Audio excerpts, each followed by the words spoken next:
बिस्मिल्लाहिर्रहमानिर्रहीम। अस्सलाम वालेकुम dear students, welcome to course एडेक्स। मैं हूं आपका इंस्ट्रक्टर मोहम्मद सलमान और आज हम स्विच स्टेटमेंट के बारे में पढ़ेंगे। अच्छा, इससे पहले हम if statement, if else statement, else if statement के बारे में पढ़ चुके हैं।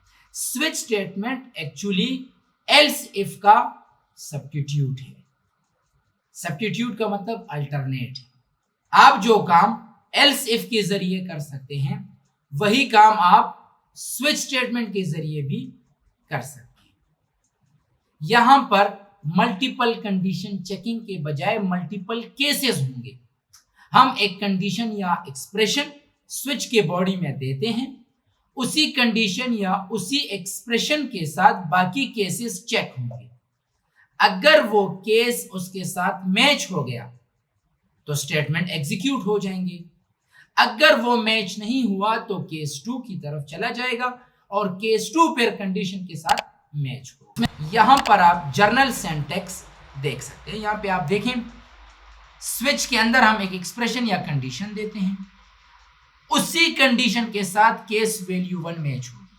अगर वैल्यू 1 मैच हो गई तो स्टेटमेंट एग्जीक्यूट हो जाएंगे। और ब्रेक का ये काम है कि स्विच की ये ओपन ब्रेस, क्लोज ब्रेस, बस आपको स्विच की बॉडी से बाहर निकाल दे। अगर वैल्यू 1 मैच नहीं हुई तो फिर वैल्यू 2 मैच होगी। अगर वो भी मैच नहीं हुआ तो value 3, value 4, value 5, n number of values check होंगे।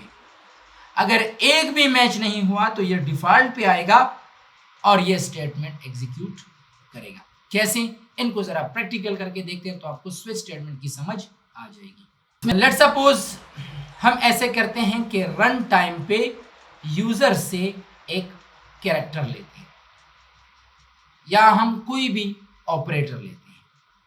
जैसे कि अगर आपने कभी एक सिंपल कैलकुलेटर देखा हो तो उसी सिंपल कैलकुलेटर को जरा यहां पे लेते हैं। कैलकुलेटर में हम क्या करते हैं, 2 इंटीजर वैल्यू और एक कैरेक्टर देते हैं। 2 + 5, तो 2 और 5 इंटीजर हो गए, प्लस एक ऑपरेटर हो गया।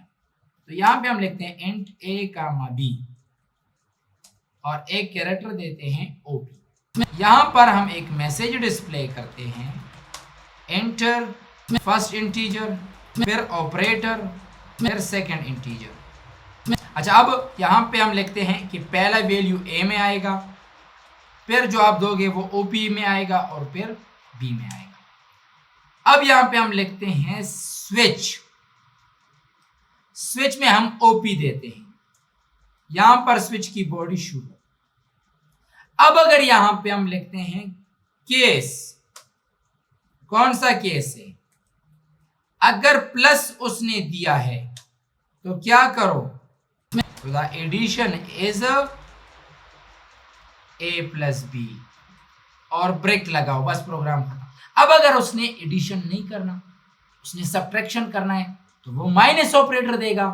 तो मैं इसी को कॉपी करता हूं, आप जरा देखें ताकि जल्दी हो जाए। यहां पे हम लिखते हैं अगर वो केस माइनस है, यानी इस ओपी में आपने जो वैल्यू दिया है अगर वो माइनस है, so the subtraction is equal to a - b करो और ब्रेक लगाओ। अगर वो मल्टीप्लाई का सिंबल है, so the multiplication is equal to a × b। यहां पे अब इस पे गौर करना चाहिए। अगर डिवाइड दिया है यहां पे तो हम ऐसे कर सकते हैं, लेकिन अगर आपको याद हो मैंने आपको टाइप कास्टिंग के बारे में पढ़ाया था। जब हम डिवीजन करते हैं तो शायद इससे डेसिमल पॉइंट आए, तो यहां पे हम फ्लोट भी लिखेंगे। और अगर ये कंडीशन भी गलत है, ना प्लस है, ना माइनस है, ना मल्टीप्लाई है, ना डिवाइड है, तो आप ये देखें कहीं उसने मॉड्यूलस तो नहीं चाहा। मॉड्यूलस रिमाइंडर को कहते हैं। So the reminder is equal to a modulus. अब अगर ये कंडीशन भी गलत है तो ये डिफॉल्ट पे आएगा, जैसे हम आखिर में वो एल्स पे आते थे। और यहां पे आपको एक मैसेज इनवैलिड ऑपरेटर। इसी प्रोग्राम को मैं रन करता हूं। फर्स्ट इंटीजर मैंने लिखा 12, ऑपरेटर मैंने लिखा प्लस, सेकंड मैंने लिखा 5। ये पहले केस के साथ मैच होगा जो कि प्लस है, मैच हो गया। तो देखो दोनों का एडिशन आ गया। मैं रन करता हूं दोबारा, यहां पे लिखता हूं 12 - 5। अब पहले केस के साथ मैच नहीं हुआ, दूसरे केस के साथ मैच होगा। Subtraction is equal to 7। Again मैं रन करता हूं, 12 × 5, तीसरे केस के साथ मैच हो गया, 60 आ गया। 12 / 5, तो देखो 2.4 आया। अगर मैं वहां पे टाइपकास्टिंग न करता, फ्लोट न लिखता, यहां पे मैं फ्लोट न लिखता और 12 / 5 करता, तो देखो आंसर 2 आता। इशारिया नहीं है इसमें, तो लिहाजा यहां पर मैं फ्लोट जरूर लिखूंगा।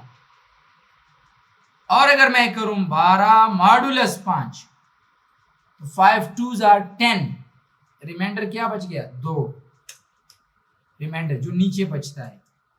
और अगर यहां पे मैं ऐसे करूं कि 12, अब ये कौन सा ऑपरेटर है? ना प्लस है, ना माइनस है, ना मल्टीप्लाई है, ना डिवाइड है, ना मॉडुलस है, तो ये आपको देगा इनवैलिड ऑपरेटर।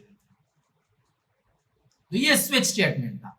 अच्छा, इसके अलावा अगर आप एक और प्रोग्राम स्विच के जरिए करना चाहते हैं, वही मैं लिखता हूं। चलो let's suppose character ch out enter any character. cn वो वैल्यू ch में स्टोर करेगा। यहां पे मैं लिखता हूं स्विच एक रिजर्व वर्ड है, ch पे पास करता हूं। यहां पे मैं लिखता हूं अगर केस a है, या केस e है, या केस i है, या केस o है, या केस u है। अगर ये केसेस हैं, या small a, small e, i, o, अगर इनमें किसी भी केस के साथ मैच हो गया, स्विच में आपने ch रखा है, ch में आपने रन टाइम पे एक कैरेक्टर लिया है, अगर वो कैरेक्टर इन केसेस में किसी एक केस के साथ भी मैच हो जाए, तो आप लिखें वावल। ना हो डिफॉल्ट पे आ जाओ। यहां पे मुझे कॉन्सोनेंट प्रिंट कर दो। मैं प्रोग्राम रन करता हूं, मैं लिखता हूं z, किसी एक केस के साथ भी मैच नहीं हुआ, कॉन्सोनेंट आया। मैं रन करता हूं, ई लिखता हूं, केस के साथ मैच हो गया, वावल और कॉन्सोनेंट दोनों आ गए। अब क्यों दोनों क्यों आए? मसला क्या है? मसला ये है कि यहां पे आपने वावल के बाद ब्रेक नहीं लगाया। तो जब आप ब्रेक नहीं लगाओगे तो आप स्विच के बॉडी में ही रहोगे, तो स्विच की बॉडी में जो कुछ भी है वो सब एग्जीक्यूट होगा, इसलिए हम यहां पे ब्रेक लगाते हैं। अब आप रन कर दो प्रोग्राम, यहां पे आप लिखो ई, सिर्फ आपके पास वावल आएगा, क्योंकि वावल के बाद उन्होंने डायरेक्ट ब्रेक लगाया हुआ है।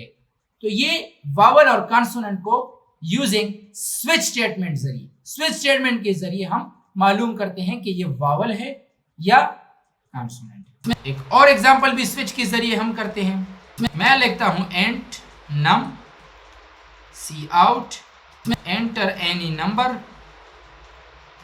cn में आपसे वो नंबर लेगा। यहां पे मैं लिखता हूं स्विच, यहां पे कंडीशन देता हूं कि नम को तकसीम करो 2 पे। अब अगर नंबर को आप 2 पे तकसीम करोगे तो या तो केस में आएगा 0, अगर 0 आ जाए तो आप लिखें इवन नंबर और ब्रेक लगाएं, अदरवाइज डिफॉल्ट पे आके आप लगाएं ऑर्डर। एक नंबर आपने रन टाइम पे दे दिया, अगर उस नंबर को 2 पे तकसीम करो तो या तो 0 आएगा या 1 आएगा। अगर 0 आ जाए तो इवन है, बस 1 को लिखने की जरूरत भी नहीं। यहां पे मैं लिखता हूं 12, तो केस 0 आया, इवन नंबर। रन करता हूं 43, गलत आया, ऑड नंबर। तो ये स्विच स्टेटमेंट के जरिए हमने कुछ प्रोग्राम किए। So that's enough for today. इंशाल्लाह see you in next lecture. Thank you very much.